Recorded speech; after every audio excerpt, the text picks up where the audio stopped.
আমরা স্বাধীন ইসলাম পাকিস্তান থাকিয়া ভারতের গুলাম বনবার লাগেনি। এমন ভাবে রাষ্ট্র পরিচালিত হওয়া শুরু হয়েছে এই ভারত।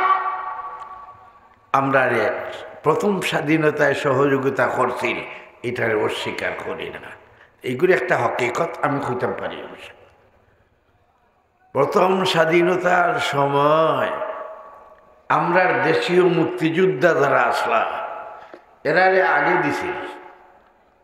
আমরা দেশের মুক্তিযোদ্ধা যারা এরা আগে গিয়া গ্রামে গঞ্জে শহরে গিয়া মাঠরে ক্লিয়ার করছেন, পরিষ্কার করছেন।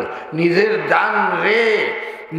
জান রে খতরার মধ্যে ফেলাইয়া ও পাকিস্তানি হলরে বাগাইয়া এরপরে করে দিয়া ও ভারতীয় বাহিনী অস্ত্র লইয়া আইয়া এখন স্বাধীন।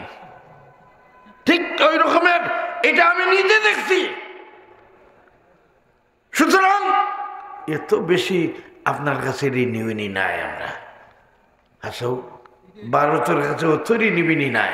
আমরা অতদিন তোমারে আমরা সালাম করছি, শুক্রিয়া আদায় করছি, এখনো কর্ম।